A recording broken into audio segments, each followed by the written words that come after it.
welcome once again to EWTN's Bookmark, a special international edition.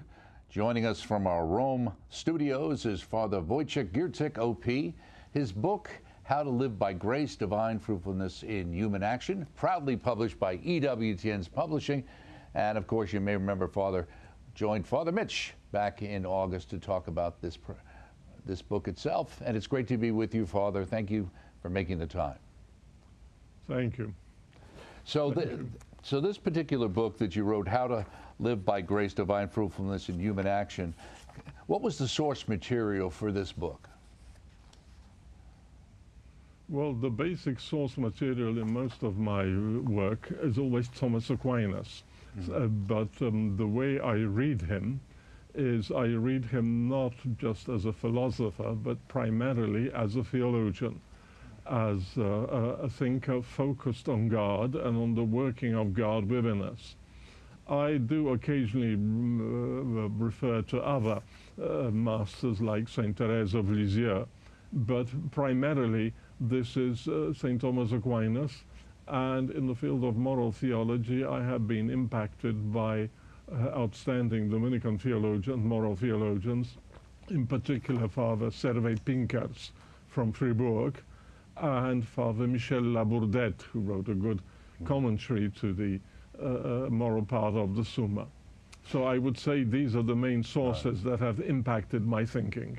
Right. Well, you list several in the beginning of the book. In the preface, one I have to mention because he's a great old friend of ours who passed away recently, Father Brian Milady. You had mentioned him as well at the end of this. So.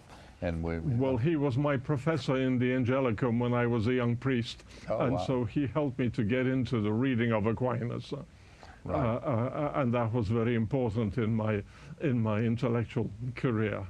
Right, and unfortunately we lost him recently, so we keep him in our prayers. Right.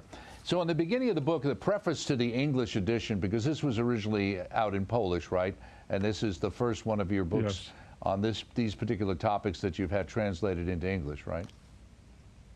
Yes. Okay. Yes.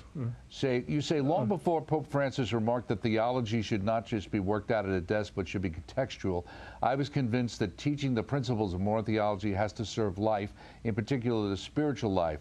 You go on to say, this is because as voices calling for renewal in the post-Vatican II period have made it clear, the old separation of ethical reflection from the spiritual life has to be dropped. So is that what was going on before Vatican II, and what does exactly that mean? Well, before Vatican II, there was this sort of idea that spirituality is something special, and there was a special discipline called sometimes the theology of the interior life, or the theology of the aesthetical and mystical life, or spiritual theology, whereas moral theology seemed to be focused primarily on moral obligation, on the assessment of whether acts are good or evil. And so the discourse was primarily ethical, rational, whereas the engaging with God was treated as something extraordinary, something special. Underlying this division is the great theological debate of the 20th century on the relationship between nature and grace. And so this question has been discussed by many people in the aftermath of Vatican II.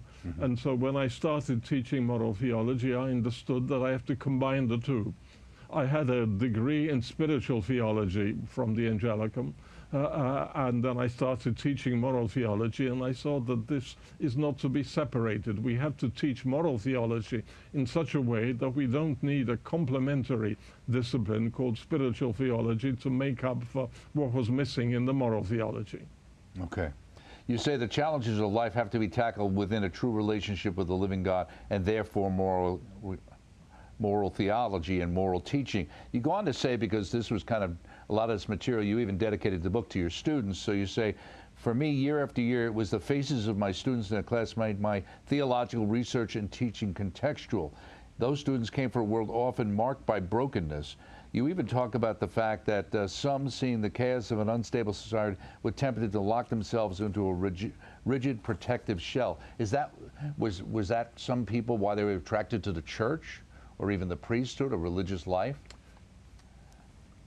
Well, I think in the countries of the Western world where often young people had the impression that they didn't receive what they ought to have received in their families, in their Catholic schools, in their parishes, there was a return to the church, and in the years that I was teaching, initially under John Paul II, the American students who would come to Rome to study, they had a great fascination for the Pope, but they had a certain distance to what they had received in the past. And often, initially, they would sort of think that the solution is by a return to external rules, the way they're dressed, a certain rigidity, which in time, when they study theology and they see the implications and the richness of theology, they drop that. They don't have to defend themselves from the world by an external coat of arms, a psychic coat of arms, which they would carry, which they would form in themselves, which is somehow inhumane. I see. You say that this book, which represents the core of my course, is not therefore an academic worship addressed to colleagues. It's intended for students who are shaping their lives and for pastors, chaplains who are helping them in their pilgrimage of faith. You also make the point that you talk about the great thinkers, and the one you say, not only St. John Paul II, but particularly Veritatis Splendor. Why that particular document? Well, that encyclical was, I think, the first time in the history of the Church that we had a papal encyclical which addressed the principles of moral theology. And this was published as a reaction to incomprehension and conflicts amongst moral theologians who were dissatisfied, as many have been, with the pre-Vatican II theology. The Council didn't really give clear guidelines how to renew moral theology, and so there were various attempts, some of which were misguided. And so the encyclical Veritatis Splendor of John Paul II gave a clear teaching which put aside erroneous avenues and returned to a theological reading of the moral life tied with the spiritual life. And this is, I think, the most profound teaching that so far we've received in the Church in these years since Vatican II about the way how moral theology ought to be addressed. There is, of course, also the Catechism, which presents a more peaceful presentation, whereas Veritatis Splendor is a crisis document, which is reacting to the crisis. But in that encyclical, sorry. Oh, go ahead, Father. Well, in that encyclical, there are 3 chapters which have titles taken from Scripture, and they form a sort of dialogue. Master, what good must I do? Do not take an example, do not follow the world, lest the cross of Christ be wasted. And so if you read that together, the conclusion is that the graces flowing from the cross of Christ are not to be wasted, which means that the engaging with God and openness to grace has to seep into the moral life and has to impact the moral life on all levels of moral agency. And so that is a sign that the separation between a purely rational moral teaching and then an added extraordinary spiritual life has to be done away with. Christian teaching has to put the two together. Okay. Would you say that in the last few years there seems to be a sense sometimes in the way the discussions have gone that the Veritatis Splendor doesn't seem to be as much of a main focus as maybe it was when it first came out? Is that true or a misperception? Well, you know, what are people saying today depends where you listen, you know, with whom you talk and in which country you live in. Although I remember when that encyclical appeared, I spoke with Father Cotier, not knowing that I would be his successor in Rome, and he was the papal theologian at the time. And I told him that I was dissatisfied in a certain point of Veritatis Splendor, because it pointed out that there's no creativity of the moral norms, which is of course correct. We don't invent the moral norms as we go through life. But the encyclical didn't sufficiently work out and stress the creativity in respect to the act. We don't change the moral norms. We can't be creative in respect to them. But in human action, in virtuous action, we have to be creative. And coming from Eastern Europe, where I saw a society that was repressed by the totalitarian communist regime, I saw that many people had a difficulty not with accepting the moral norms, which in Catholic Poland were generally accepted, but with their personal creativity and ability to respond to challenges with the full richness of the personality and not just in a fearful obedience. And Father Coutier agreed with me that this subject was not addressed in the encyclical, whereas in many countries, I think the moment of forming the interiority so that the person will be creative, interesting, capable of acting in a surprising way, using divine charity in novel ways. This is an important part of Christian living. And the fruitfulness of grace appears in this. Now, you mentioned right at the beginning of the book, you say fecundity is a common theme in the Bible. What is fecundity? Well, there is a difference between fecundity and efficacy. Efficacy is if you have a machine and the machine is working and doing something, and we can mathematically measure what is being done. Whereas fecundity is the fruitfulness, is the giving of something better, something more, in which there is involved the whole person. There is a generosity. We see this certainly throughout the whole Old Testament. There is a great respect for the transmission of life, which is seen as something good. And if a woman would not have children, this would be seen as being tragic. And so, but not only in the physiological aspect of being fruitful, which is also in amongst plants and animals, but also in the spiritual sense. If we're capable of using the talents that God has given us and using them in a rich and creative way, we are responding to God's attentiveness and expectation that we will add on our richness to the good that we're doing. So we don't have to be repressed and closed in a shell, but we can use the richness of our personality to express the love of God that we have received towards the people whom we encounter, whom we see on the way of our life. So would you, is it your impression at this point in time that there are lots of repressed people in society, in the church? Because some people would have the impression that some people could use to be a little more repressed. Well, it's difficult for me to sort of assess sociologically and psychologically society, and things are different in different countries. Certainly, you know, this is a book which I wrote initially in Poland, and I had 2 editions in Poland, and I was seeing this as a consequence of the totalitarian regime, the communist regime, and people lived in fear. And so as I was developing my moral theology, I was trying to respond to that. But then teaching in Rome, having students from all over the world and from African countries, some came from countries where there was a civil war going on for 40 years. I was seeing their reactions, that they were reacting well. They were sort of joyfully listening to this and seeing that this is true.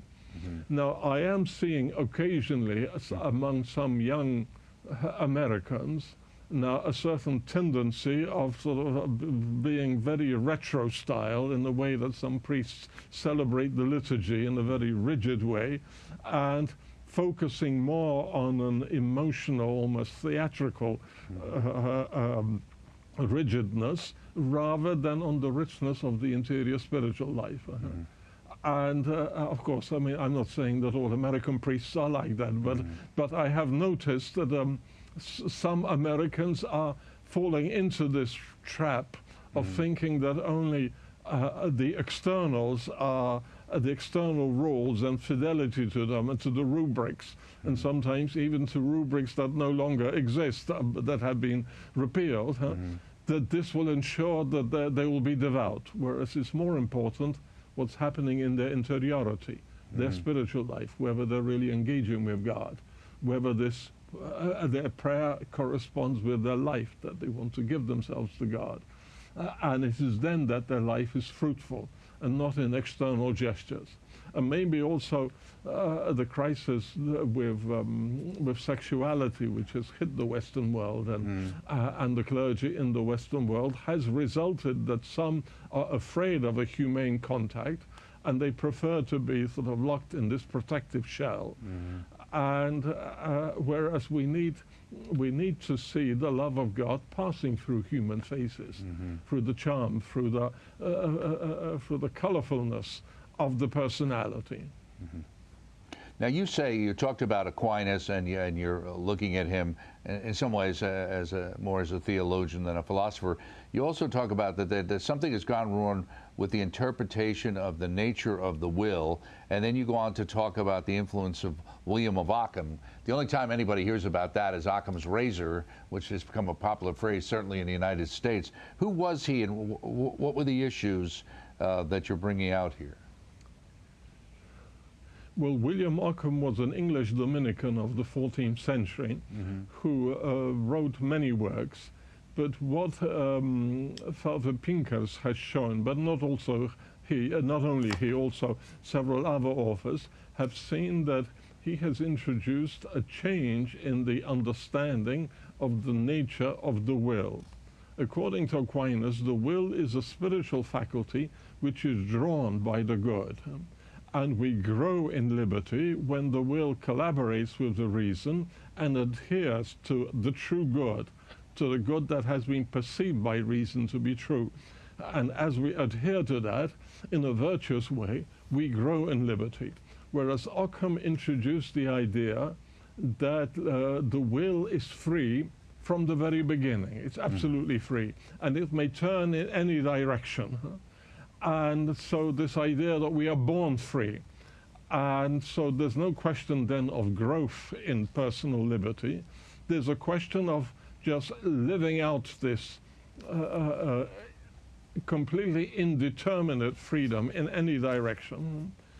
And Ockham understood in such a way the divine will and the human will. And since the divine will is more powerful than the human will, he thought that to defend the divine potency, he has to attribute to God a supremely, absolutely free will.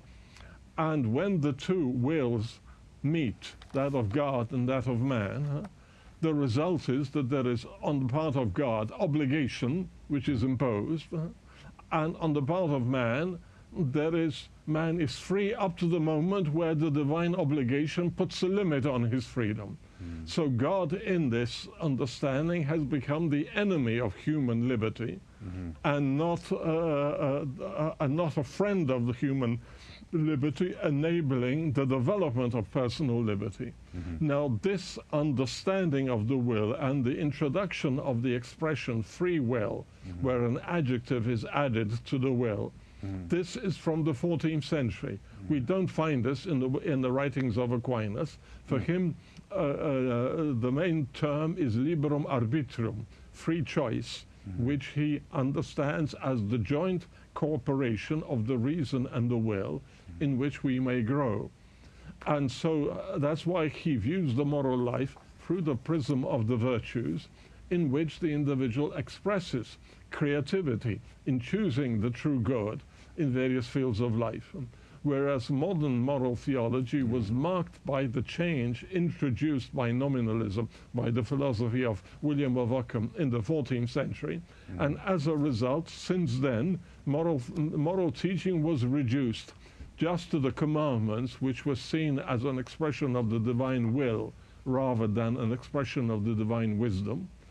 The hunger for happiness was excluded, whereas for Aquinas it's the point of departure of any action. And so it was just the obligation imposed by the divine law, by the divine will, and then by the church that represents God. This was the main theme of moral teaching. And man felt that he was being repressed, that he was being limited by what is being imposed on the basis of divine authority.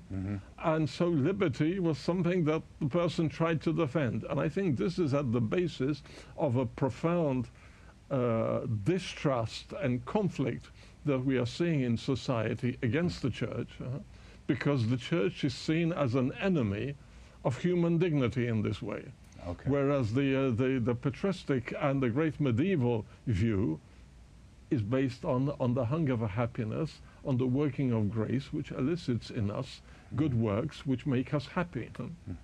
Okay. You talk about in a couple of subtexts in the chapters, you say, is the orientation toward God a natural phenomenon or is it a particular gift of grace? And then you also indicate, is God not forced to grant us grace? But then you also talk about that grace will always be a mystery. So how do we figure those things out? Well, this is a big topic which I discussed there in one of the opening chapters of the relationship between nature and grace, which has been, the issue has been raised by Father de Lubac just after the Second World War, and this was the big debate which lay beneath Vatican II. Previous to Vatican II, there was the idea that grace is something extra. I use the comparison of the top deck of a London bus. The bus may function quite well with only one deck because the engine and the driver are on the lower deck, whereas the extra deck is something supplementary which gives a better view, but it has really no impact on the journey. Which meant that in reflection about morality, the prime focus was on nature, on the natural order, on purely rational arguments, and spirituality was added on for the extraordinary chosen souls, for the nuns locked in their cloistered convents, whereas morality was treated in a purely natural way. Whereas, in fact, if we go back to St. Paul, who says that God chose us before the creation of the world and predestined us to be the adopted children of the Heavenly Father through Jesus Christ, this means that our created being, which has a consistency, we may perceive the nature, and we need to reflect upon human nature, but that nature is encompassed by the loving hands of God. And so a Christian presentation of morality should not focus uniquely on the nature and try to understand it rationally, but we need to see the encompassing hands of God, who is granting us an extra support apart from creation, which is the gift of grace, which enables us to enter into a personal relationship with the persons of the Trinity, and this has an impact on the way we live our lives. But it doesn't mean that nature is to be denied. That would be a Lutheran idea, only grace, and nature is unnecessary. No, we need to be able to distinguish between what is natural and what is unnatural, what is good and what is perverse. So we need reflection about nature.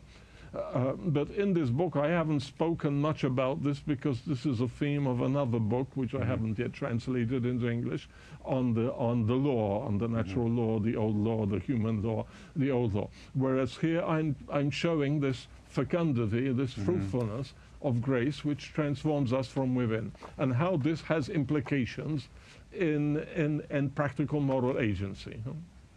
You also mentioned, we only a little bit of time, but you say Aquinas' approach, which recognizes a natural inclination in the will toward an apprehended good, is much more optimistic than the modern approach, which is influenced by Kant's philosophy. So are you trying to bring that back? I'm trying to bring back this optimism that nature is created by God, so intrinsically it's good, even though we often observe in us distortions of our nature, the consequences of sin, the original sin that we've inherited and our own personal sins. But as we engage with God, grace brings out the fullness of our nature. That's why the person who is graced is graceful, is more natural, is more humane, is more pleasing, because grace brings out the good in nature. So it's not a question of repressing, destroying the nature, but of bringing out our natural forces and inclinations, but in collaboration with the gift of grace. That's why you say Christian formation cannot limit itself merely to defending the moral order and emphasizing a minimalistic understanding of obligation. We're just out of time. Thank you so much for joining us, Father. Wojciech Giertych, author of How to Live by Grace, Divine Fruitfulness in Human Action. Again, published through EWTN Publishing and available through our EWTN Religious Catalog, EWTNRC.com. For all things Catholic, I'm Doug Keck. Thanks for joining us on this special international edition of Bookmark.